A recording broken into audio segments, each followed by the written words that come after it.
Esta semana 4 nos corresponde ver la descomposición del sistema.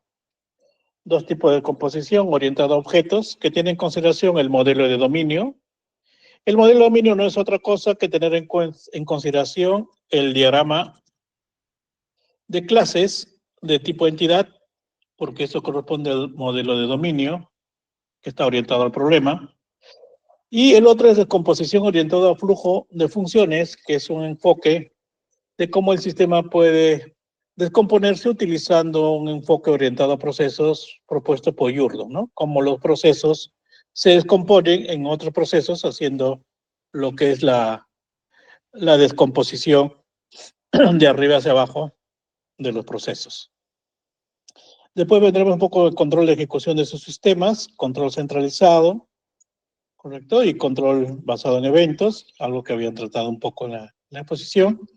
Tema bastante interesante, la clase de acoplamiento y cohesión que vamos a ver a nivel de el enfoque orientado a procesos y también desde el punto de vista del orientado a objetos.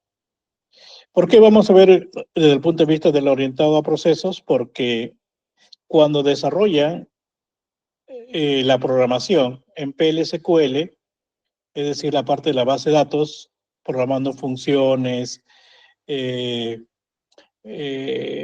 procedimientos almacenados, triggers, van a requerir obviamente de utilizar estos conceptos de acoplamiento y cohesión porque la programación es estructurada. Por eso que se llama SQL, ¿no? El lenguaje de consulta estructurado.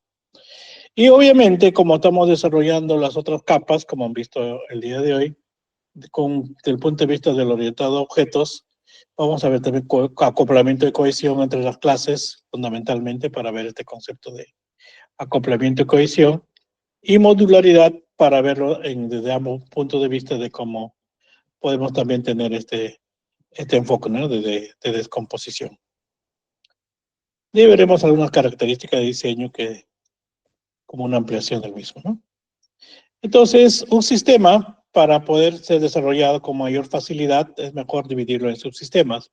La idea fundamental es que aplicamos un concepto de divide y reinarás, y entonces el sistema puede dividirse en otros subsistemas, teniendo en consideración un aspecto que puede ser lógico, esa subdivisión, o puede ser también basado en la tecnología o una combinación de ambos. Ya veremos en los diferentes enfoques cómo podemos componer un sistema desde esa perspectiva. Pero la idea de la decomposición es tener un sistema que se pueda subdividir en subsistemas para que nos permita trabajar el proyecto en desarrollo y también nos permita a nosotros que los subsistemas se pueden implantar de manera independiente, ¿no? Entonces, esta descomposición de sistemas tiene dos estrategias. Una estrategia que puede ser orientada a objetos. El sistema se descompone en objetos interactuando entre sí.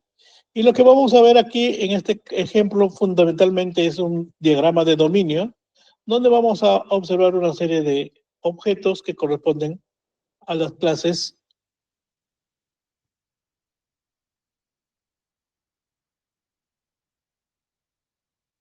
de tipo entidad. Entonces aquí podremos observar clases de tipo entidad. La clase pasada estuvimos viendo los paquetes desde el punto de vista de los casos de uso, y entonces esos casos de uso a su vez pueden estar representados por una cierta cantidad de clases de tipo entidad, porque cada uno de estos casos de uso del sistema o del software, obviamente a través de su diagrama de colaboración hemos identificado ya nosotros sus clases de tipo entidad, ¿no? Y así también podemos encontrar las clases que corresponden al otro paquete, ¿no? Tenemos los casos de uso que pueden estar orientados a los procesos de negocio, como vimos en la clase pasada, o también pueden estar orientados a los actores. Pero cada uno de estos casos de uso, pues va a tener un conjunto de clases de tipo de entidad y luego tenemos que armar su diagrama correspondiente. En un enfoque orientado a flujo de funciones, lo que descomponemos en modos funcionales es los procesos. Aquí tenemos un proceso como leer factura, identificar pago, emitir recibos. Esto vendría a ser una serie de procesos que se van a llevar a cabo al momento de desarrollar el sistema en particular, ¿no? Y esta parte de factura, pagos, correspondería a la persistencia de los datos que estaría manejado por las entidades. Eso significa que un enfoque orientado a objetos, veríamos las clases de tipo de entidad, y aquí estaríamos viendo el diagrama entidad-relación, ¿no? Esa parte del diagrama entidad-relación estaríamos viendo por todos los almacenes que están representados en este diagrama de flujo de funciones, como es factura, pagos, reclamaciones y recibos, los cuales se expresarían en un diagrama entidad-relación. Observen que ambos van a ser el vehículo para generar las tablas en la base de datos, ¿no? Entonces, a través de un diagrama o un modelo de dominio, nosotros podemos descomponer el sistema de una perspectiva del orientado a objetos. Y entonces nos podemos acordar de la clase pasada que vimos los paquetes y sus casos de uso, y cada caso de uso puede estar conteniendo una serie de clases de tipo de entidad cuando vemos el diagrama de colaboración, como habíamos visto en el semestre pasado, ¿no? En cambio, esto ya es un enfoque orientado a procesos, ¿no? Esto ya no es un enfoque orientado a objetos. Este es otro paradigma para desarrollar sistemas que apareció en los años 70 con Yurdo, ¿correcto? Y entonces lo que aquí partimos es desde un diagrama de contexto. Ese diagrama de contexto se va a descomponer en este diagrama de flujo de datos. ¿Ya? Ahí lo llamamos DFD. ¿Okay? ¿Por qué revisamos el flujo de funciones? Porque cuando van a implementar los objetos de la base de datos, como procedimientos almacenados,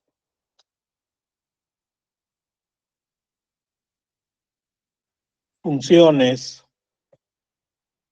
triggers, ahí necesitamos tener en consideración cómo esos programas también las podemos descomponer en módulos para fomentar la facilidad de mantenimiento y reuso, como ya hemos venido conversando desde la primera semana con esta parte introductoria, ¿no?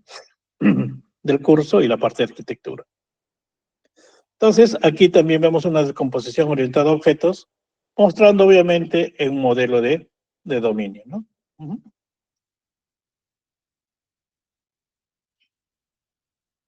Y esta es una descomposición funcional teniendo en consideración el diagrama de flujo de datos, ¿correcto?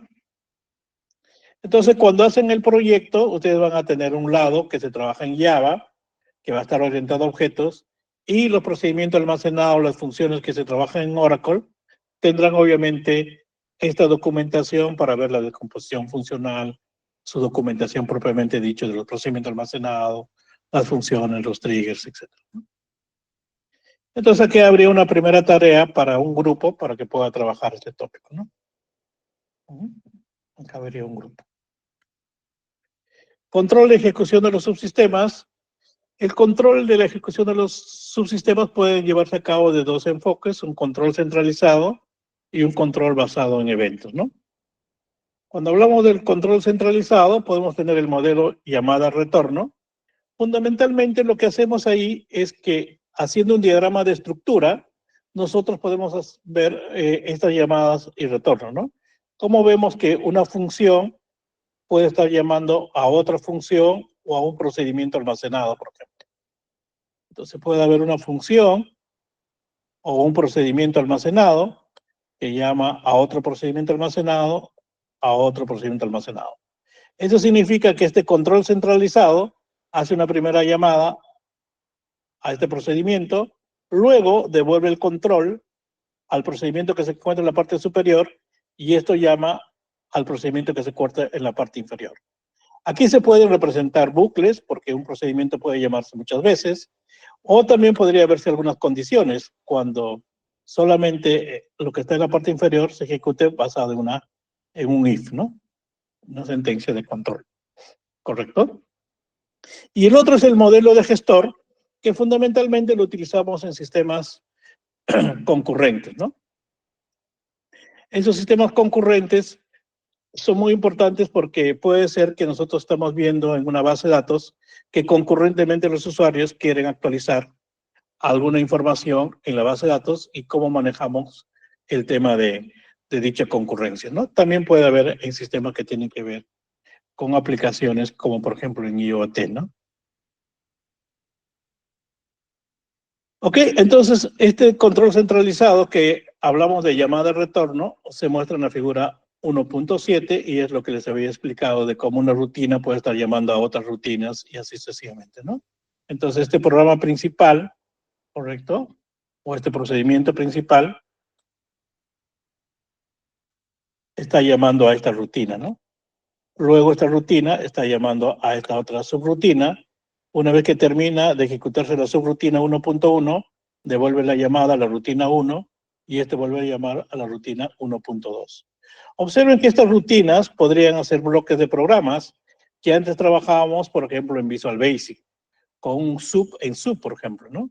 O cuando trabajamos en Oracle, 4GL. Pero hoy en día, como trabajamos una combinación de orientado a objetos y también orientado a procesos, vemos en el caso de la base de datos que todavía utilizamos estos conceptos de ejecución de los subsistemas de un control centralizados, donde un procedimiento almacenado general puede estar llamando a otro procedimiento, a otro procedimiento, a otro procedimiento y así sucesivamente, ¿no? Y luego puedo llamar a esta función llama a este procedimiento,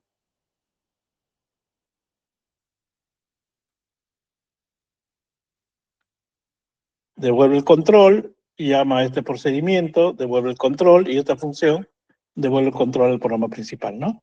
Por eso se llama un modelo de control de llamada de retorno, ¿no? Que es el de arriba que llama al que se encuentra en la parte inferior, ¿no? Eso es como si estaríamos haciendo una especie de un organigrama, ¿no? Una jerarquía.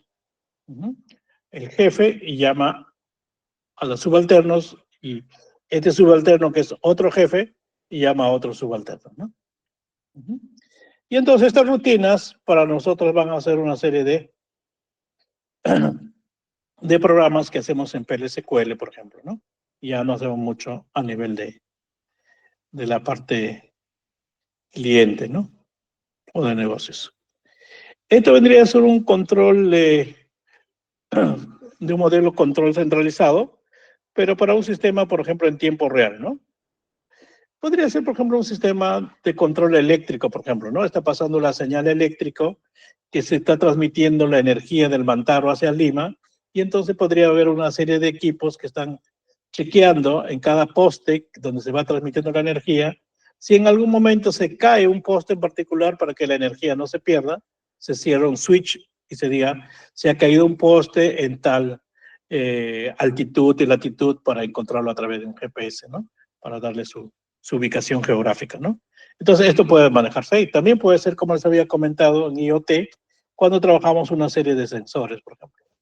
Y entonces también eso en tiempo real está recopilando datos, que luego se pueden procesar, como por ejemplo, puede ser que un carro de, deportivo podría estar teniendo una serie de sensores y cada uno de esos sensores, conforme el piloto va manejando a nivel de prueba o en el circuito de Fórmula 1, pues pues el vehículo puede tener una serie de sensores que en tiempo real del movimiento del vehículo puede estar enviando una serie de datos, de información a un controlador del sistema y que en base a esos datos ellos pueden procesar y tomar algunas decisiones en tiempo real. Como por ejemplo que es tiempo de cambiar un neumático, por ejemplo. Esto ya vienen a ser los sistemas dirigidos por eventos y normalmente esto los utilizamos cuando estamos desarrollando aplicaciones con microservicios, ¿no? Entonces, hay una arquitectura que está orientada a ello y por ahí podemos elegir el tema de eventos. Lo importante es que el evento es algo ocasionado por la parte externa y por lo tanto los sistemas no saben cuándo va a ocurrir esos eventos. Pero lo importante es que cuando ese evento llega, el sistema va a reaccionar de alguna manera, ¿no?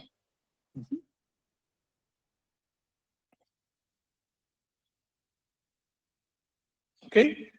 Entonces ahí podemos tener algunos modelos dentro de este sistema dirigido por eventos, un modelo de transmisión broadcast, ¿correcto?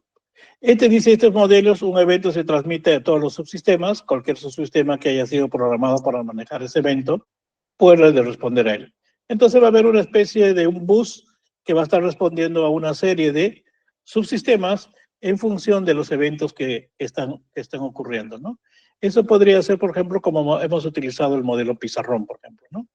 Y podemos tener también el modelo dirigido por interrupciones, que se usa exclusivamente en sistemas en tiempo real, en donde las interrupciones externas son detectadas por un manejador de interrupciones, como el caso también del sistema eléctrico cuando transmiten energía, ¿no? También puede ser aplicado por acá, basado en eventos. ¿Ok? Entonces, el modelo de transmisión broadcast, como les había comentado, tenemos un manejador de eventos, como si fuera un bus. Acá, este bus, que estaría manejando una serie de eventos, ¿correcto?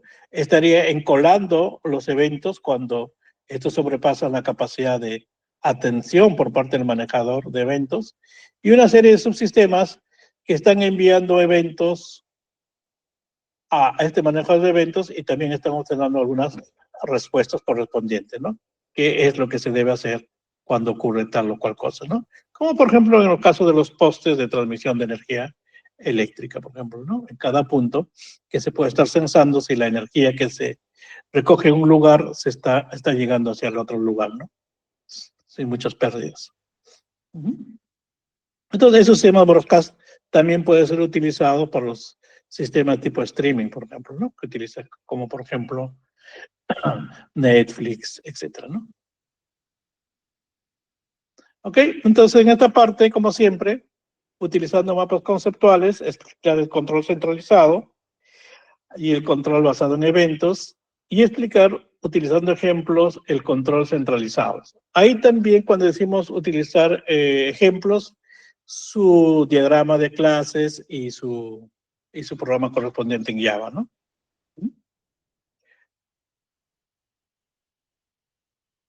Ahora veamos modularidad, acoplamiento y cohesión. Estos son conceptos bastante interesantes cuando trabajamos ya en la etapa de diseño ya del sistema que hay que tener en consideración, ¿no? El tema de la modularidad es el tema de cómo particionamos un sistema en subsistemas. Como habíamos visto, podemos tener una descomposición orientada a objetos, teniendo en consideración el modelo del dominio. En este caso particular, también podemos tener orientado a procesos, donde una función puede ser dividido en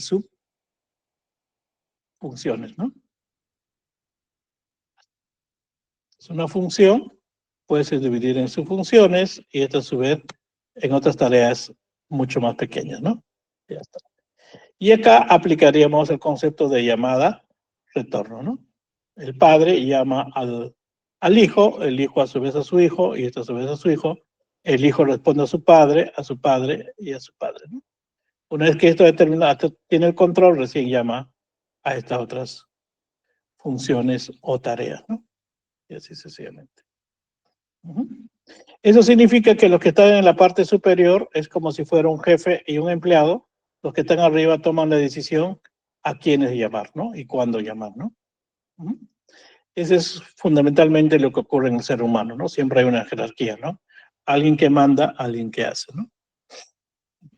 Entonces, esa es la partición de esto de acá. Hay toda una técnica para ver esto. Si leen un poco el libro de Yurdo, podrán entender un poco cómo se hace eso, ¿no? Correcto. Este escapa un poco al alcance de este curso. Pero este autor, Yurdo, explica claramente estos tópicos en su libro Análisis y Diseño Estructurado Moderno, ¿no? Como les había comentado, es un libro de los años 70, pero lo seguimos utilizando todavía porque hay unas ideas bastante interesantes, ¿no? La modalidad basada en el particionamiento del dominio, eso es lo que les había comentado, ¿no? Encontrar el modelo de dominio que vendrían a ser las clases de tipo entidad, ¿no? ¿Qué clases de tipo entidad tenemos en gestión hospitalaria? Podemos dividirlos, correcto, en función de la función y comenzar a identificar ahí una serie de clases, ¿no? Ahí está. Entonces, acá tenemos una serie de casos de uso y cada uno de esos casos de uso podrían tener sus clases de tipo entidad, ¿no? Y ya está. Que sale a partir del diagrama de colaboración y entonces este diagrama de tipo entidad es la que nos permitiría a nosotros establecer el modelo de dominio, ¿no? Uh-huh. También podemos particionarlo simplemente basado en el caso de uso, como les había mostrado la semana pasada. Pero si queremos ser estricto con el modelo de dominio, vendría a ser un diagrama de clases de tipo entidad, que en el enfoque orientado a procesos vendría a ser un diagrama entidad-relación. Cada uno de los paquetes estaría mostrándonos a nosotros entonces un módulo, ¿no? El módulo de caja, el módulo X, el módulo Z de seguridad, el módulo de reporte, etc. ¿no? Cada uno de estos paquetes representan un módulo, ¿no? Y ya sabemos cómo identificar ese módulo porque lo vimos en el laboratorio hace unos días. ¿Correcto? Pero cuando yo les pido el modelo de dominio, por favor, hay que tener en consideración este diagrama de clases de tipo entidad. También estos módulos pueden ser particionados de acuerdo a la tecnología, como habíamos visto hace un momento, teniendo en consideración el modelo cliente-servidor, una arquitectura que habíamos analizado hace un momento, ¿no? O de N capas, ¿no? Dependiendo si cómo queremos trabajar. Eso puede ser que es un particionamiento lógico, como comentaron ustedes mismos hace un momento, que en una sola máquina podrían correr cada uno de ellos, ¿no? Y se pueden desplegar en fierros totalmente diferentes, ¿no? O servidores diferentes, que puede ser en la nube inclusive. Este concepto de acoplamiento es un tema muy importante que fue introducido ya hace muchos años, en los años 70, por Yurdo, y fundamentalmente era cuando construíamos las aplicaciones orientadas a procesos, ¿no? Acoplamiento, dice, corresponde al grado de independencia entre dos módulos. Entendido así, minimizar el acoplamiento aparece entonces como una determinante prioridad al configurar las conformaciones estructurales. La obtención de módulos tan independientes como sea lo posible puede ser logrado principalmente de tres maneras, ¿no? Eliminando relaciones innecesarias, reduciendo el número de relaciones innecesarias y debilitando la dependencia y las relaciones necesarias. Entonces, aquí desde el punto de vista del orientado a procesos, podría ser, por ejemplo, que yo tengo lo siguiente, ¿no? Tengo por acá un módulo y por acá tengo otros dos módulos, ¿no? Entonces, el módulo A está relacionado con el módulo B y con el módulo C. Y ustedes verán que esto es lo que habíamos comentado hace un momento cuando hacíamos el tema del concepto de llamada retorno, ¿no? El módulo A llama al módulo B, luego que el módulo B se terminó de ejecutar, pasa el control al módulo A y este llama al módulo C. Esta línea que vemos entre A y B correspondería al acoplamiento. Y la idea fundamental es que entre estos módulos exista un bajo acoplamiento, porque es difícil conseguir que un sistema no se encuentre acoplado, porque si no dejaría de llamarse un sistema, conceptualmente porque habíamos comentado que un sistema es un conjunto de elementos interrelacionados, ¿no? Entonces un sistema, lo que buscamos es que se encuentre débilmente acoplado, ¿no? Es decir, que existan pocas relaciones entre A y B. Estas relaciones pueden darse de diversos tipos, entonces van a haber tipos de acoplamiento, como el acoplamiento de datos, el acoplamiento de control, de contenido, procedimental, etcétera, ¿no? Y entonces eso es lo que vemos aquí, los diferentes tipos de acoplamiento. ¿Me dan un par de minutitos, por favor?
Entonces estamos viendo los diferentes tipos de acoplamiento.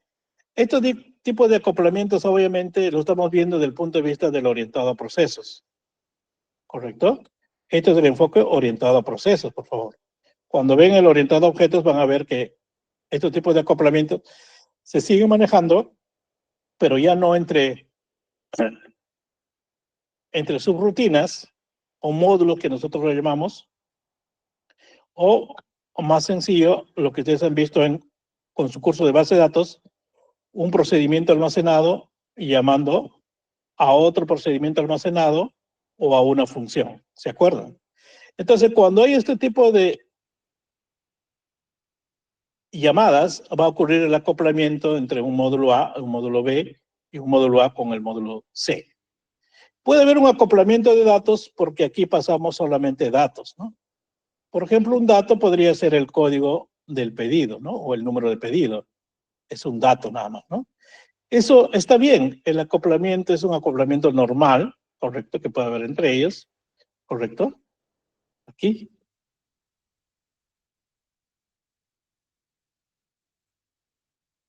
Aquí puede haber un acoplamiento, pero sin pasarse ningún parámetro. Y esto es cuando pasa un parámetro, como por ejemplo un número de pedido, correcto. Puedo pasar un dato, entonces, que corresponde a un atributo, en este caso de la entidad, ¿correcto? Del diagrama de relación de una entidad, ¿correcto? Entonces puede ser el número de pedido, el código del cliente, el código del alumno. Y cuando es por estampa, ya no paso un atributo, sino estoy pasando también datos, pero ya estoy pasando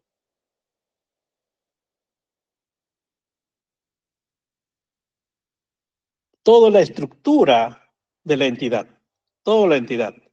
Obviamente estamos hablando de los años 70 y entonces el ancho de banda era muy pequeño y entonces había que optimizar y nos preguntamos, ¿por qué pasas todos los datos? Y algunos decían, por si lo necesito. Como vimos la semana pasada, solamente hay que hacer lo que necesitamos, no hay que hacer más de la cuenta, ¿no? Entonces algunos decían, por si lo necesito ese dato, ya lo tengo todo allá, ¿no? Entonces paso de frente todos los datos del alumno, por ejemplo, ¿no? Su nombre, su código, su apellido, su facultad, el nombre de sus padres, todo, ¿no? Pero a veces solamente necesitabas dos atributos y por gusto mandabas una serie de datos, ¿no?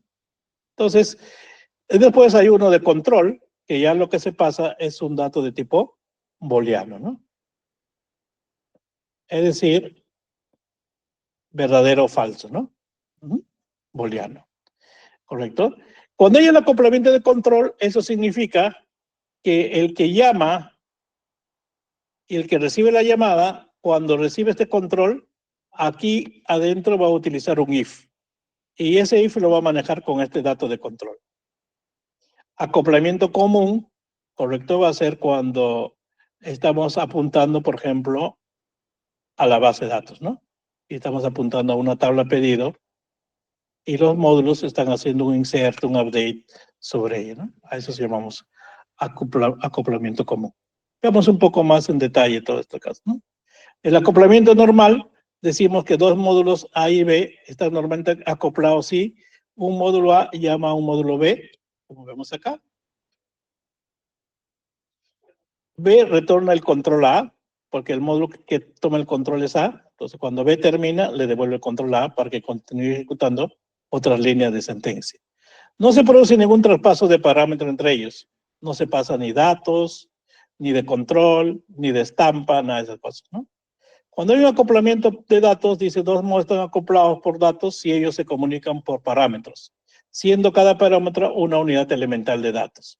Por ejemplo, el RUC del cliente, ¿no? Es un dato, ¿no? Entonces es un atributo atómico, ¿correcto? Y entonces este módulo obtener datos, ¿correcto? Está lee de la tabla, ¿correcto? Donde están los RUCs, el RUC del cliente, ¿no? Puede estar pasando también entre módulos, por ejemplo, ¿no? Como habíamos comentado. El acoplamiento de estampa es cuando ya devuelve ya no un dato, sino toda la estructura, ¿no? ¿Correcto? Toda la estructura. toda la estructura, ¿no? Del cliente, etcétera. Observen que esta flechita tiene una bolita vacía, ¿no? Para representar que es un dato, ¿no? Como en el caso anterior, que también es esa bolita, ¿no? Entonces, esa es la forma en que se representa este detalle de aquí, ¿no? Cuando hay un tipo de acoplamiento de control, ya lo que pasamos es un flag, un switch, un dato de tipo booleano, ¿no? Y que provoca dependencia de ejecución entre un módulo y el otro. Porque en el que lo llama, ese dato de control va a exigir que haya un if, ¿correcto? Y entonces eso vamos a encontrar fundamentalmente en esta parte de acá, ¿no? Este flag. Porque acá está relleno de negrito esta parte, ¿no? Ese es un flag, un booleano, un switch. En cambio, este es de datos, que es una bolita vacía. Pero lo que les había comentado es que cuando ocurre esto, es que el módulo A llama a un módulo B y cuando le pasa este dato de control, esto de acá, acá lo va a utilizar en una sentencia de tipo condicional, ¿no? Un if, un case, etcétera, ¿no? Ahí va a ocurrir. ¿Correcto? Entonces, cualquier cambio que queremos hacer en este módulo va a depender mucho del otro módulo, ¿no? El acoplamiento común, aquí hay dos módulos, actualizar stock y obtener nombre del video.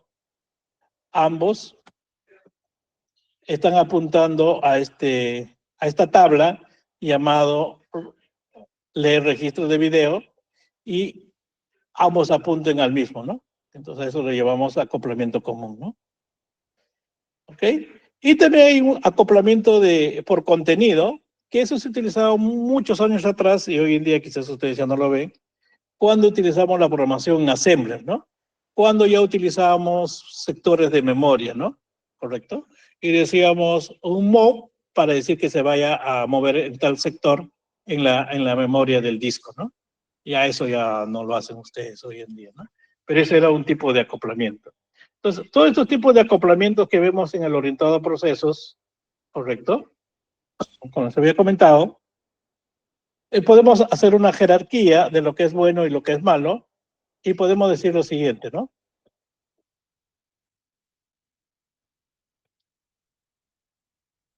Ahí está. El mejor es el acoplamiento normal, que no pase parámetros, y el peor es el acoplamiento por contenido, ¿no? Y lo utilizamos con Assembler, por ejemplo, ¿no? En el lenguaje Assembler. En otro lenguaje de programación no ocurre el acoplamiento por contenido, solamente en Assembler, por favor. ¿Ya? Entonces, estos son los tipos de acoplamiento. Entonces, el normal, por datos, por control, son lo más común que utilizamos, ¿no? En los tipos de acoplamiento. Entonces, ustedes pueden hacer sus programitas en PLSQL y ver cómo llama un procedimiento almacenado a otro procedimiento almacenado y pueden mostrar estos ejemplos, ¿no? De cada uno de estos casos, ¿no? Y también ir haciendo algunas rutinas para que pueda insertar, actualizar sobre la base de datos para mostrar estos casos, ¿no? Estos ejemplos. ¿Ok? Entonces ahí estarían los tipos de acoplamiento, ¿no? Acá está esta lámina que dice, ¿no? Ya. Debemos cohesión. Corresponde a la medida de relación funcional de los elementos de un módulo. Los elementos de un módulo corresponden a instrucciones, definición de datos, llamado a otros módulos. La idea es organizar estos elementos de tal forma que tengan una mayor relación entre ellos al realizar una tarea específica. Lo que quiere decir esta lámina ahora es que ya ahora vamos a analizar internamente cómo está el código de este módulo, ¿correcto? Toda la sentencia, es decir, del procedimiento almacenado, de la función, del trigger. ¿Cómo se ha estructurado? ¿Qué tan fácil de darle de mantener? ¿Cuán legible es este código, no? Y entonces para eso viene el tema de la cohesión, ¿no? Entonces lo mejor que podemos tener es una cohesión funcional, ¿no? Luego una cohesión secuencial, una cohesión comunicacional y como menos grado de cohesión, correcto, que es lo que menos se espera es un procedural, un temporal, uno de tipo lógica y uno de tipo coincidental, ¿no? Vamos a ver todo eso, ¿no? Como ven, esto está sacado del libro de Steve Meyer, Constantine y Yurdon, que establecieron una escala de cohesión en el año 74. Cuando les comentaba el año 70, estos conceptos son bastante antiguos, ¿no? Pero Yurdon fue una persona que trabajó mucho este tema y realmente fue un gran aporte en la ingeniería de software, ¿no? Okay. Los tipos de cohesión, cohesión funcional. Se puede decir que un módulo con cohesión funcional es aquella que contiene elementos que contribuyen a la ejecución de una y solo una tarea relacionada al problema objeto de diseño. Cohesión funcional es como si fuera simple responsabilidad. ¿Correcto? Queremos que el módulo haga solamente una tarea y lo haga esa tarea solamente bien hecha, ¿no? Entonces, aquí podemos encontrar algunos ejemplos, ¿no?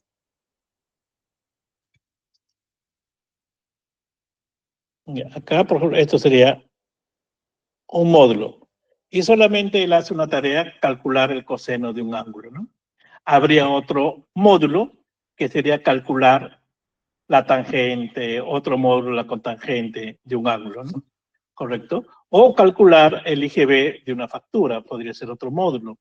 O verificar el dígito de un RUC, ¿no? Si es un RUC válido, ¿no? ¿Correcto? Entonces ustedes ven que la cohesión funcional está orientado más o menos a cómo es un ser humano, ¿no? Un ser humano tiene una serie de órganos nobles y cada órgano noble tiene una función, ¿no? El corazón tiene una función, los riñones tienen otra función, el hígado tiene otra función, etcétera, ¿no? Y entonces más o menos la cohesión funcional se organiza de ese tipo, ¿no? Queremos solamente que haga una tarea bien hecha, ¿no? Que tiene que ver con la función que es el tema del corazón, etcétera, ¿no? Y cuando nosotros vemos esos módulos grandes que hemos dividido en paquetes, también vemos esa cohesión funcional a nivel modular, ¿no?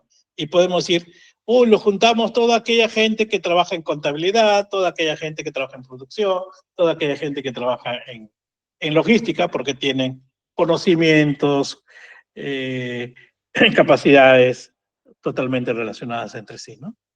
La cohesión secuencial dice que un módulo secuencialmente cohesionado es aquel cuyos elementos están envueltos en actividades tales que los datos de salida de una actividad sirven como datos de entrada para la próxima actividad.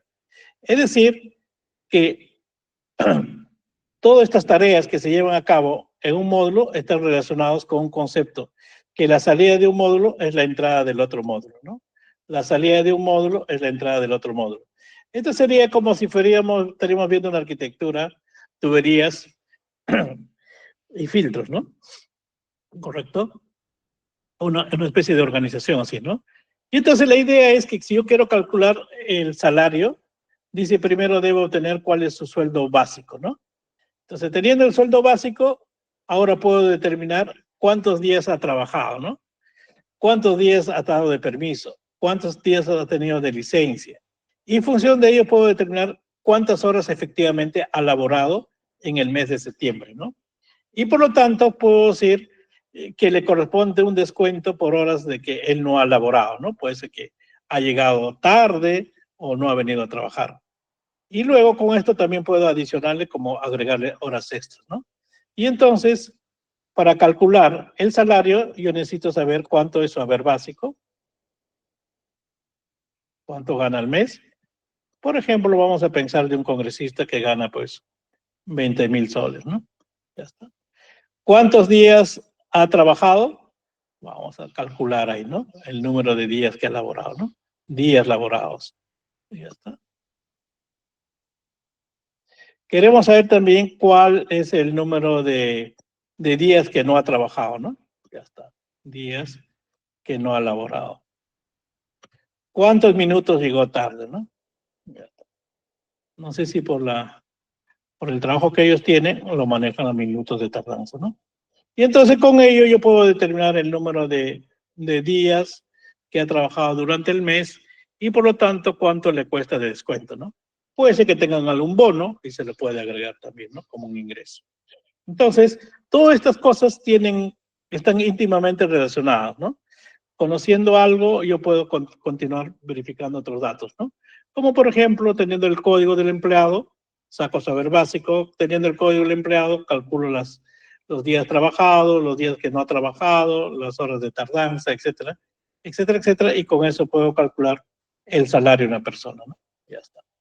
A eso llamamos cohesión secuencial. Un módulo secuencialmente cohesionado es aquel cuyos elementos están envueltos en actividades, tales que los datos de salida de una actividad sirven como datos de entrada para la próxima actividad, ¿no?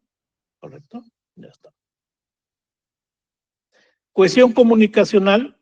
Un módulo presenta, dice, este tipo de cohesión cuando sus elementos contribuyen a actividades que usan la misma entrada o la misma salida de datos. Pero no importa el orden que se ejecuta estas tareas. Por ejemplo, aquí tenemos, dice, una tarea, correcto, que está acá, es obtener el nombre del video. Por acá está obtener el stock del video, obtener la ubicación del video y obtener el precio del video. Y entonces el dato de entrada para aquí vendría a ser el código del video, ¿no? Entonces, teniendo el código de video, yo puedo saber su nombre, puedo saber si hay en stock este tipo de video, saber dónde se encuentra ubicado este video y saber cuál es el precio de alquiler o de venta de este video, ¿no? Entonces, yo puedo tener una serie de tareas que pueden estar dentro de un módulo y los he juntado así porque hay una cohesión comunicacional, ¿no? Todos comparten los mismos datos de entrada, ¿no? O también puede ser los mismos datos de salida, que es más complicado juntarlo de esa forma, ¿no? Entonces, la cohesión funcional, correcto, que vimos hace un momento, la cohesión secuencial y la comunicacional, esas son buenas y no habría ningún problema si las ordenamos de esta forma, ¿no? La cohesión procedimental es un modelo cohesionado por procedimiento, es aquel cuyos elementos están envueltos en actividades diferentes y posiblemente no relacionados, ¿no? En donde el control fluye de una actividad a otra, ¿no? Por ejemplo, hablar por teléfono, tomar café, leer un correo electrónico, hacer cotización, son tareas que no están íntimamente relacionadas por ninguna de las cosas que vimos anteriormente, ¿no? Entonces, a eso le llamamos una cohesión procedimental. Como por ejemplo cuando ustedes hacen en el programa en Java, todo el programa principal, por ejemplo, ¿no? Entonces, simplemente lo llamamos de esa forma, ¿no? Cohesión temporal. Un módulo con cohesión temporal es aquella cuyos elementos están envueltos en actividades que están relacionadas en función del momento en que se ejecutan. Por ejemplo, basado en el tiempo, yo puedo decir 12 de la noche, apagar el despertador, 7 de la mañana, tomar una ducha, 7:30, vestirse, 8 de la mañana, hacer la cama y 8:30, tomar desayuno. Entonces pueden haber algunas actividades que estén relacionadas en función del tiempo, como por ejemplo sacar un backup. Todas las noches a las 12 hay que sacar un backup, ¿no? Y la cohesión lógica, un módulo tiene cohesión lógica cuando existe una relación entre los elementos del módulo contribuyendo al desarrollo de actividades de una misma categoría general, donde la actividad o las actividades a ser ejecutada se selecciona desde fuera del módulo, ¿no? Por ejemplo, registrar pago, va a tener registrar pago con tarjeta de crédito, con cheque o con efectivo, ¿no? Entonces aquí va a hacer que una serie de pagos van a estar relacionados de una manera lógica, ¿no? Y este último tipo de cohesión coincidental es que los módulos tienen una serie de tareas que se ejecutan, pero ninguna tiene una relación entre sí, ¿no? Por ejemplo, comprar un libro no tiene nada que ver con lavar la ropa, ¿no? ¿Correcto? Entonces aquí simplemente se han colocado las cosas, pues, como se me venga a la cabeza, ¿no? Entonces la idea es que teniendo las cosas así totalmente desordenadas, como vemos en esta parte del ejemplo, cómo podemos ir reorganizando para tener una cohesión de tipo lógica, temporal, comunicacional, secuencial, funcional, ¿no? Cómo podemos organizarlo de tal suerte que podemos tener una mayor cohesión y analizarlo mejor como una módula o como un módulo de caja negra más fácilmente, ¿no? Y lograr el reuso, obviamente, ¿no? Entonces, estos son los tipos de cohesión que vemos en el orientado a procesos. Acá está, en el enfoque orientado a procesos. Y esto habría que verificar un poco con Jordan, como les había comentado. También vemos acoplamiento y cohesión en el enfoque orientado a objetos, porque estamos programando en Java utilizando clases y cosas por el estilo. Y entonces también estos conceptos de acoplamiento y cohesión se van a dar dentro de la clase y dentro de los métodos que se implementan dentro de la clase. Entonces el acoplamiento se dará entre las clases y la cohesión se dará dentro de una clase a través del método, ¿no? Bueno, esto es un concepto que también lo vimos, la cohesión y el acoplamiento son dos conceptos fundamentales en el diseño de software orientado a objetos para fomentar el reuso, el tema de la facilidad de mantenimiento, el tema de las pruebas, etcétera, ¿no?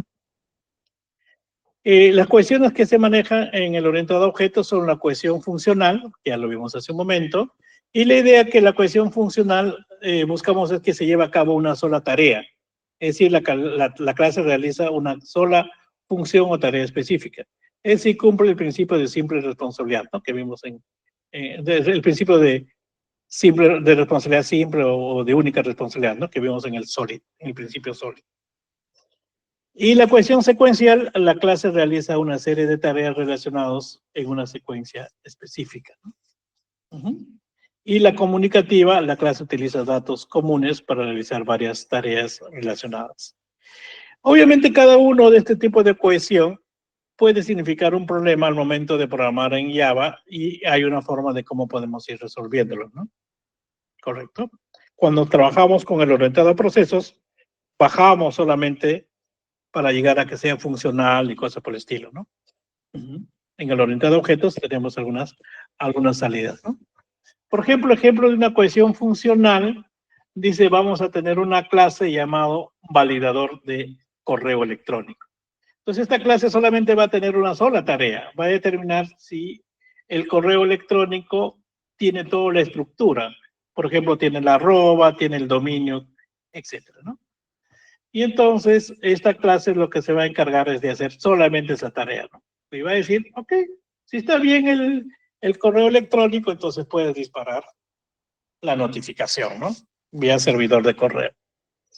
Entonces va a tener un método llamado validar correo electrónico y verifica si la dirección de correo es válida según un conjunto de reglas predefinidas, ¿no? El formato del correo, que tenga un arroba, el dominio que sea válido, etcétera, ¿no? ¿Ok?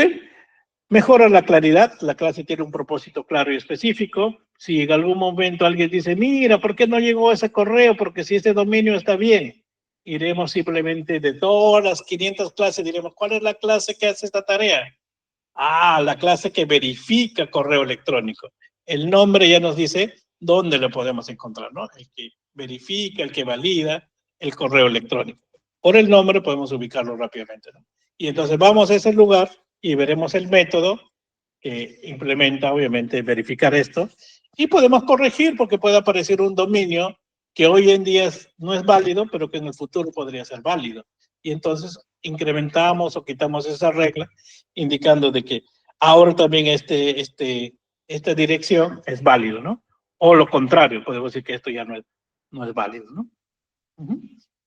Entonces, obviamente reduce la complejidad, mejora las pruebas, aumenta la flexibilidad, ¿no? Para aplicarlo en diferentes contextos, ¿no? Ok, entonces la clase validar email es obvio una clase con cohesión funcional porque solamente lleva a cabo una sola tarea, ¿no? Y es fácil de ubicar si yo quiero darle un mantenimiento. Llevar a cabo las pruebas también va a ser mucho más sencilla, ¿no? Como una caja negra, como una caja blanca, ¿correcto? Etcétera. Cohesión secuencial, ¿no? Una clase con cohesión secuencial es aquella que realiza una serie de tareas relacionadas en una secuencia específica, ¿correcto? A continuación se presenta un ejemplo que ilustra este concepto, ¿no? Por ejemplo, procesar pagos en línea, ¿no? Ustedes vieron hace un momento el carrito y hicieron ahí ver el tema de utilizar la pasarela de pago. Y entonces, cuando yo quiero verificar esto, voy a validar si la tarjeta es válida, por ejemplo, ¿no? ¿Okay? Voy a verificar la dirección, si la dirección de la facturación coincide con la dirección asociada a la tarjeta, por ejemplo, ¿no? Voy a procesar el pago, teniendo en consideración que voy a actualizar ahora el nuevo saldo y que el pago pues entra a mi cuenta, ¿no? Y finalmente voy a enviarle una confirmación para indicar al cliente que todo ha pasado correctamente, ¿no? Y entonces acá hay un ejemplo de cohesión secuencial que primero valido la tarjeta y una vez que la tarjeta es válida, tiene fondos, Recién paso a verificar la dirección. Pero si la tarjeta es inválida o la tarjeta ha sido bloqueada o si la tarjeta no tiene fondos, terminó de ejecutarse este método que es procesar pagos en línea, ¿no? Y ahí muere ya. Si todo está bien, paso al siguiente, verificar dirección, ¿no? Si eso no pasa, ahí queda. Si pasa bien en verificar la dirección, paso al siguiente, procesar pago. Ese es más o menos, ¿no? Una serie de tareas que están relacionadas, ¿no? Como por ejemplo cuando ustedes se levantan temprano antes de ir a la universidad, ¿no?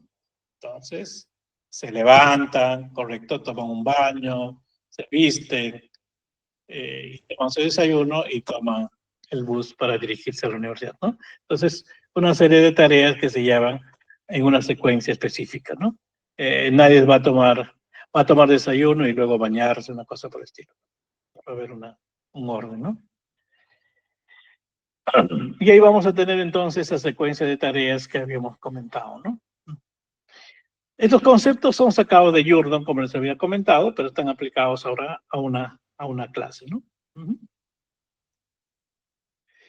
Aquí vamos a ver un ejemplo de una cohesión comunicativa, cuando una clase con cohesión comunicativa es aquella que utiliza datos comunes para realizar varias tareas relacionadas.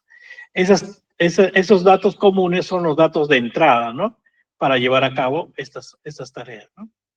En este ejemplo dice la clase gestor de pedidos se encarga de gestionar los pedidos de una tienda en línea y utiliza un conjunto de datos comunes como el número de pedido, el cliente, la fecha y los productos para realizar varias tareas relacionadas, ¿no?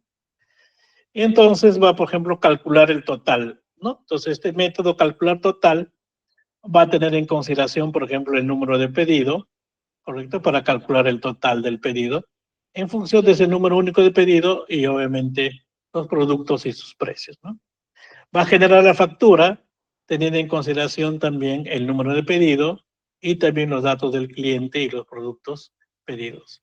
Entonces, una serie de datos que se pasan, ¿correcto?, a esta clase para ejecutar una serie de tareas que están relacionadas, ¿no? Como calcular total, generar factura e enviar confirmación, ¿no? ¿Okay?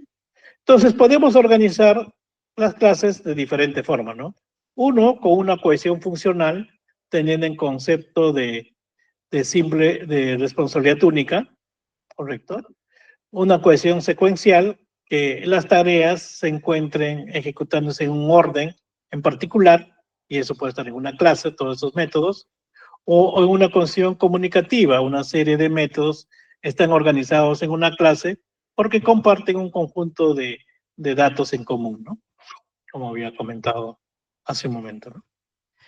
En el caso de acoplamiento que se da entre clases, no lo vamos a ver como módulos, sino entre clases, vamos a ver que los tipos de acoplamiento pueden ser de datos, y entonces se está pasando ahí un dato de tipo atómico, ¿correcto? Como puede ser el número de pedido, el ID del cliente, etcétera, ¿no?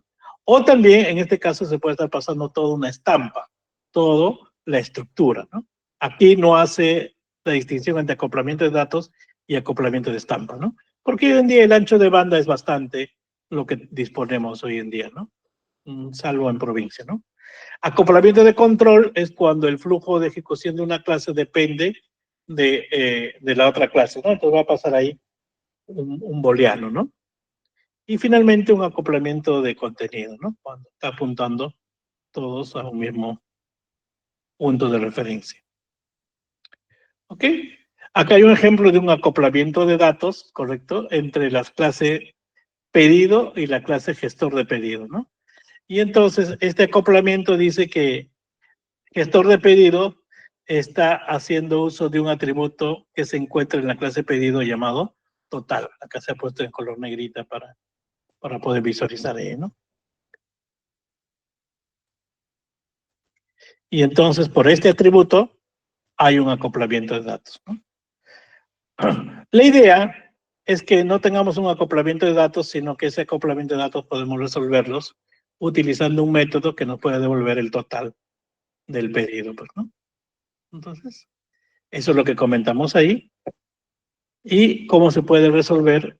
Simplemente que pedido nos muestre un método que nos pueda mostrar el total del mismo, ¿no? Entonces, a veces estamos tentados cuando programamos por facilidad o por el tiempo que no tenemos para repensar un poco más o refactorizar lo que hemos hecho, es que a veces hacemos esto, ¿no? Pedido punto total para acceder a un atributo de otra clase, ¿no? Y con eso estamos generando un acoplamiento de datos, ¿no? Si la podemos resolver, perfecto, ¿no? Y podemos hacerlo a través de crear un método que nos permite obtener el total, ¿no? Con eso resolvemos el problema. Acoplamiento de control es cuando pasamos un flag, ¿correcto? Y entonces aquí vamos a tener dos clases, procesador de pedido y gestor de pedido, ¿no? Y entonces, para que procesar pago, que está en el procesador de pagos, puede ejecutar, necesita de un parámetro que es booleano, estamos pasando acá, y si es verdad, va a decir pago exitoso, y si es falso, va a decir pago no procesado. Pero acá pasamos un booleano, y por lo tanto, como es un booleano, es un acoplamiento de control, ¿no? Correcto, y entonces eso está ocurriendo porque estamos haciendo esto, ¿no? Si pedido punto get total es mayor que 0, y entonces estamos mandando este mensaje, ¿no? Y entonces la pregunta es por qué hacemos ese tipo de acoplamiento de control y mejor le mandamos a un acoplamiento de datos que es menos complejo desde ese punto de vista, ¿no? Y eso es lo que hacemos acá, ¿no? Entonces se manda como dato el pedido y acá decimos pedido.get total mayor que 0 va a ser pago con éxito, ¿no? Entonces ya no necesitamos mandar un booleano, sino mandamos un dato, ¿no? Que vendría a ser la estructura de la clase pedido, ¿no? Y eso sería la solución a ese problema, ¿no? Y aquí tendríamos una clase un acoplamiento de contenido también, ¿no? ¿Ya? Igual tenemos ahí la solución al respecto. Y acá unas características de diseño, ¿no? Que vimos un poco hoy día, modularidad, cohesión, acoplamiento, ¿no? Correcto, pero pueden haber otras características más que es importante, ¿no? Escalabilidad, flexibilidad, reuso, mantenibilidad, seguridad, usabilidad. Y todos estos conceptos de escalabilidad, flexibilidad, reutilización van a estar relacionados al tema de la calidad del software, ¿no? Los principios de diseño de software son separación de preocupaciones, de asuntos. Esa separación de preocupaciones vemos cuando estamos descomponiendo el sistema, ¿no? Esa descomposición del sistema lo estamos viendo de acuerdo al modelo de dominio, ¿cierto? Esa separación de preocupaciones puede ser por un proceso de negocio, todo lo que tiene que ver con contabilidad, con logística, con producción, o también por actores, ¿no? Estas son las preocupaciones que va a estar agrupado en un módulo, ¿no? El tema de abstracción, encapsulamiento, herencia, que son inherentes al tema de orientar objetos que ustedes ya lo conocen, ¿no? Obviamente, teniendo en consideración todos estos conceptos, mejoramos la calidad, por eso que hablamos de FURBS, que tienen que ver con aspectos de requerimientos no funcionales que tienen que ver con aspectos de calidad, ¿no? O como MACOL, ¿no? Reducen los costos porque al final el tema del mantenimiento va a ser mucho menor, porque vamos a tener un software que va a permitirnos a nosotros responder a las condiciones cambiantes del entorno, ¿no? Mejora la productividad, ¿correcto? Y eso va a significar una mayor utilidad si hablamos de una fábrica de software, ¿no? Y incrementa la satisfacción del usuario porque el sistema no va a tener tantas caídas o esperar mucho tiempo para un cambio en particular, ¿no? Es decir, vamos a tener un sistema estable, ¿no? Para la próxima semana, entonces, vamos a explicar los conceptos de modularidad, acoplamiento, ¿correcto? Cohesión. Y en el orientado a procesos vamos a presentar ejemplos de los diferentes tipos de cohesión y también de acoplamiento, ¿no? Entonces, para eso pueden programar aquí en Oracle, ¿correcto? Donde van a implementar la base de datos y se acuerdan un poco de lo que han llevado su curso de base de datos, ¿no? Para implementar estos módulos, ¿no?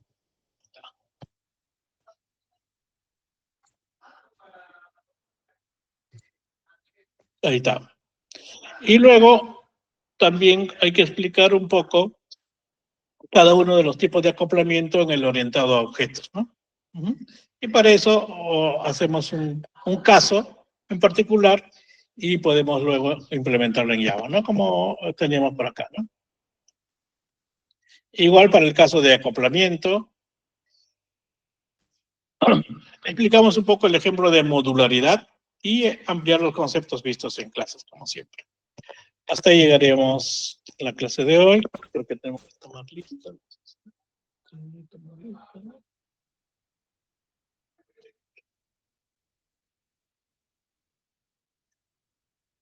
Oh, ya nos pasamos la hora. Ok, ya lo tomaremos así.